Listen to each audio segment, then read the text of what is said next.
খুন, গুম, গ্রেপ্তারের মধ্য দিয়ে সেই আন্দোলন কোনো সময় যৌক্তিক পরিণতি লাভ করতে পারেনি।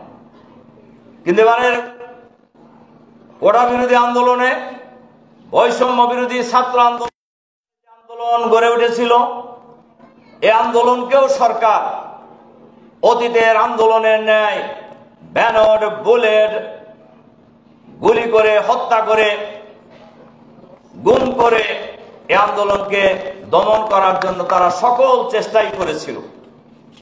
এবং আপনারা লক্ষ্য করেছেন শুরু থেকেই এই আন্দোলনকে এই দামি প্রধানমন্ত্রী এবং তার অনুচররা তুচ্ছ তাচ্ছিল্য করে এই আন্দোলনকে দমন করার জন্য ব্যঙ্গাত্মক ভাষা ইউজ করেছে। কিন্তু এবারের এই আন্দোলনে 16ই জুলাই ঢাকা রংপুরের রোকেয়া বিশ্ববিদ্যালয়ের ইংরেজি বিভাগের ছাত্র আবু সাইদকে গুলি করে হত্যা করার মধ্য দিয়ে এই আন্দোলনের নতুন মাত্রা যুক্ত হয় এবং গোটা বাংলাদেশের সকল শ্রেণী পেশার মানুষ আন্দোলনে যুক্ত হতে থাকে। লাশের মিছিল যত লম্বা হতে থাকে, ছাত্র জনতার মিছিল তার চাইতে আরো অধিকতর লম্বা হয়ে রাজপথে সামনের দিকে এগিয়ে যেতে থাকে। হাজার হাজার মানুষকে নির্বিচারে এই রক্ত পিপাসু সরকার গুলি করে হত্যা করে। আপনারা যারা একটু আগে দেখছিলেন, একটা জাতি, একটা সরকার কিরকম নিষ্ঠুর হলে ছাত্র জনতার মিছিলে এইভাবে গুলি চালাইতে পারে, হত্যা করতে পারে, শুধু ক্ষমতায় থাকার নেশায়। এই আন্দোলন দমন করার জন্য নেট বন্ধ করে দেওয়া হয়েছে, কারফিউ জারি করা হয়েছে, সেনাবাহিনী নামানো হয়েছে। কিন্তু বাংলাদেশের ছাত্র জনতা কারফিউ ভেঙে, সেনাবাহিনীর ব্যারিকেড ভেঙে সামনের দিকে অগ্রসর হয়েছে। তাদের সর্বশেষ হত্যাকাণ্ডের চূড়ান্ত মুহূর্ত ছিল 4 আগস্ট, যেদিন আমরা খবর পাচ্ছিলাম ছাত্রলীগ, যুবলীগ, আরো যত সন্ত্রাসী লীগ আছে সবাইকে হাসিনা নির্দেশ দিয়েছেন যার যা আছে তাই নিয়ে আজকে ছাত্র জনতার মিছিলে ঝাঁপায় পড়ার জন্য। এর সাথে যুক্ত ছিলেন পুলিশ বাহিনীর একটা অংশ, র্যাবের একটা অংশ, বিডিআরের একটা অংশ। এবং তারা সারাদিন, আপনারা লক্ষ্য করেছেন, সারাদিন যেভাবে হত্যাকাণ্ড হয়েছে, টেলিভিশনে হত্যার সংখ্যা, খুনের সংখ্যা, নিহতের সংখ্যা বাড়তেই ছিল এবং ওই দিন সবচেয়ে বেশি লোক নিহত হয়েছে। কিন্তু ছাত্র জনতাকে আন্দোলন থেকে সরানো যায়নি।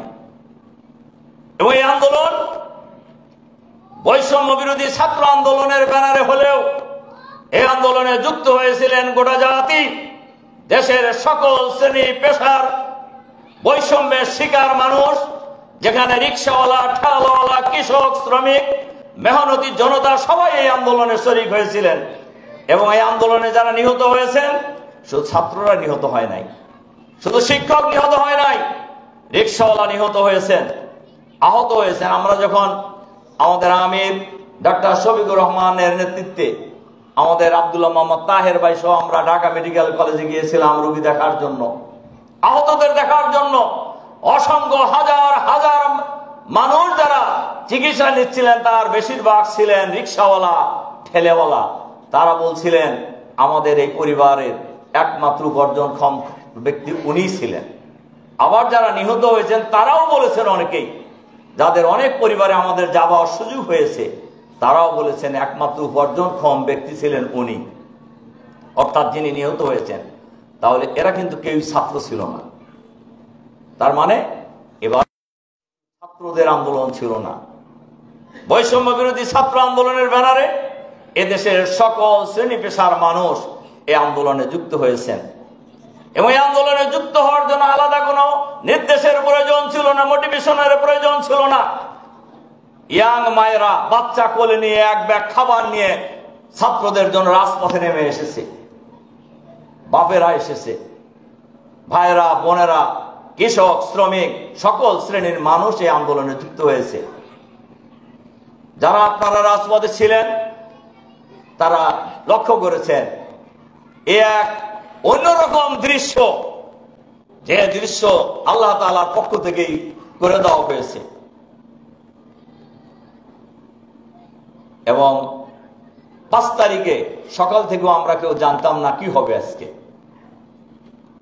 আমরা সবাই একদিকে যেমন সব খোঁজ খবর রাখার চেষ্টা করছিলাম, আবার আল্লাহ তাআলার কাছেও আমরা অনেকেই দোয়া করছিলাম, সেজদায় পড়ে গেছিলাম আল্লাহ তাআলার জন্য জাতিকে আজকে মুক্ত করে দেন। তার কারণ ওই দিনই ছিল একদম চূড়ান্ত মুহূর্তে। আপনারা লক্ষ্য করেছেন পুলিশের কারফিউ ভেঙে, সেনাবাহিনীর ব্যারিকেড ভেঙে উত্তরা, যাত্রাবাড়ি, ঢাকার বিভিন্ন পয়েন্ট থেকে যখন জনতা গণভবনের দিকে অগ্রসর হচ্ছিলেন, অনেক কথা ভিতরের আছে, এগুলো আপনারা অনেকে জানেন। এত বড় মিটিং এটা বলারও বিষয় নয়। এই দৃশ্যে কিন্তু এই পরিস্থিতিতে আমাদের সেই দামি প্রধানমন্ত্রী, যিনি ক্ষমতায় থাকার জন্যই আমাদের নেতা আমিরের শহীদ আমিরে জামাত মাওলানা মতিউর রহমান নিজামীকে হত্যা করেছেন, সেক্রেটারি জেনারেল আলী হাসান মোহাম্মদ মুজাহিদকে হত্যা করেছেন, শহীদ কামারুজ্জামান, শহীদ মীর কাসেম আলী, শহীদ আব্দুল কাদের মোল্লাকে নির্বিচারে ফাঁসির কাস্টে ঝুলিয়ে হত্যা করেছেন, যিনি প্রফেসর গোলাম আজম, মাওলানা একেএম ইউসুফ, আল্লামা দেলোয়ার হোসেন সাইদি, মাওলানা আব্দুস সুবহান, অধ্যাপক একেএম নাজির আহমদকে জেলখানায় নির্বিচারে জেলখানায় হত্যা করেছেন। এই সকল দিয়ে সরকার একই ধারাবাহিকতায় এবারও ছাত্র জনতার মিছিলে গুলি চালিয়ে হত্যা করে ক্ষমতায় থাকাটা নিশ্চিত করতে চেয়েছিলেন।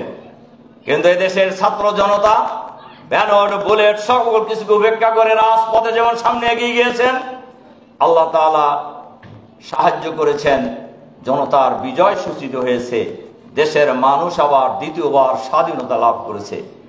এই আন্দোলনে যারা জীবন দিয়েছেন, আমরা মহান আল্লাহ তাআলার দরবারে দোয়া করি আল্লাহ তাআলা যেন তাদেরকে শহীদ হিসাবে কবুল করে নেন। আমরা এই আন্দোলনে যারা জীবন দিয়েছেন, আমরা তাদেরকে জাতীয় বীর হিসাবে আখ্যায়িত করছি। আমরা সরকারের কাছে আহ্বান জানাবো তাদেরকে জাতীয়ভাবে জাতীয় বীর ঘোষণা করার জন্য।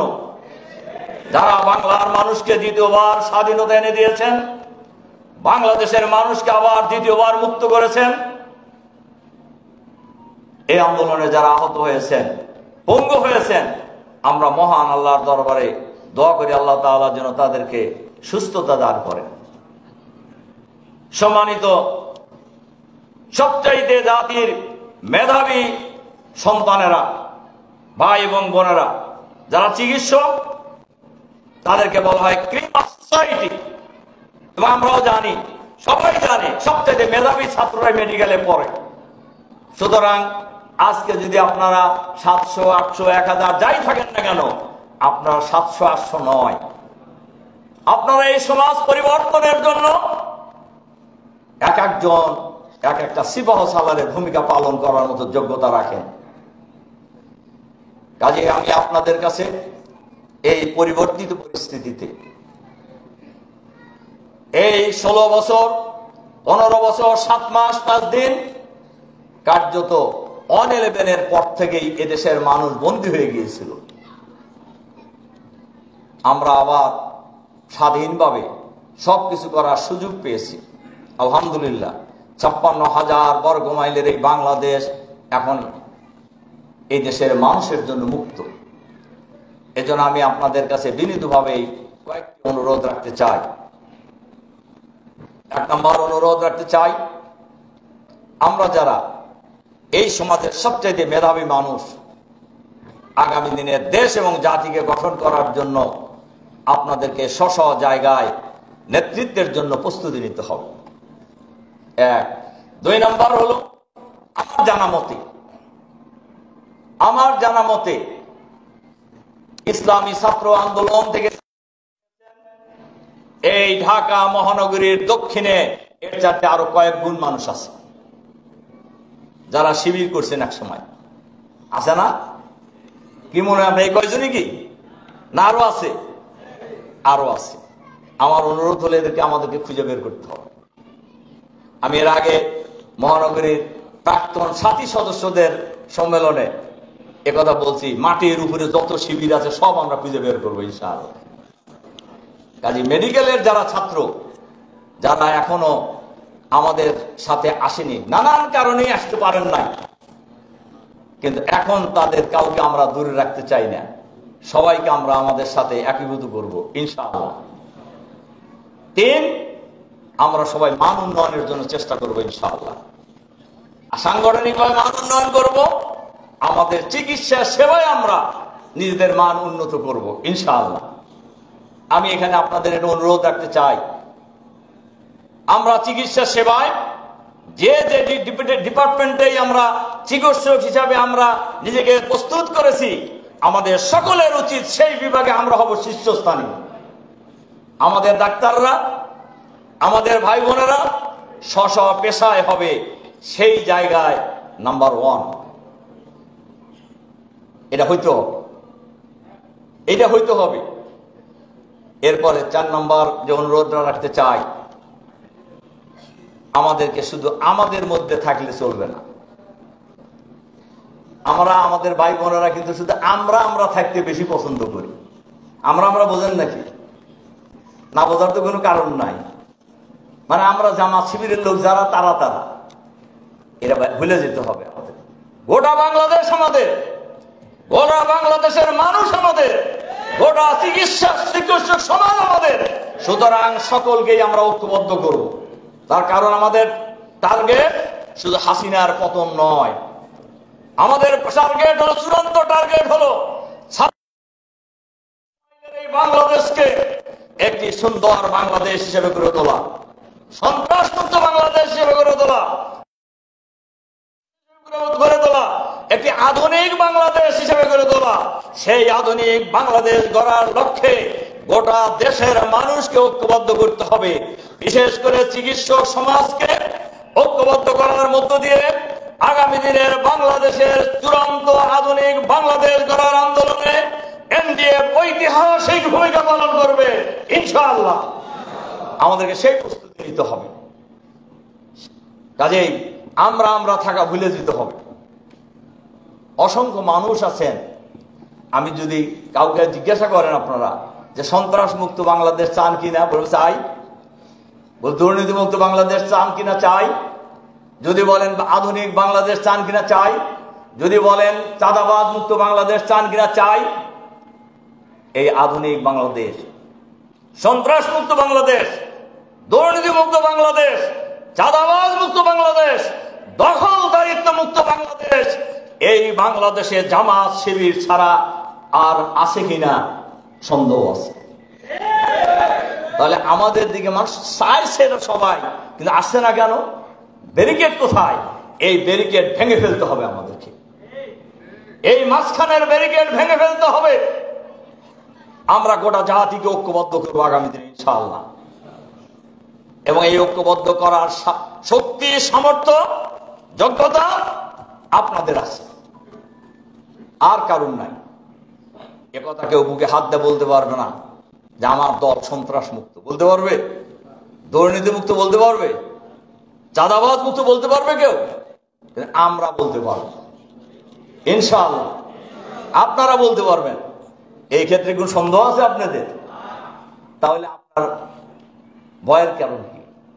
আপনি যে আন্দোলন করেন, যে সংগ্রাম করেন, যে আদর্শ লালন করেন, সে আদর্শের প্রচার এবং প্রসারের ক্ষেত্রে কেন আপনার মধ্যে, আমার মধ্যে হীনমন্যতা থাকবে? আমাদের প্রাউড ফিল করা উচিত। আমরাই একমাত্র দল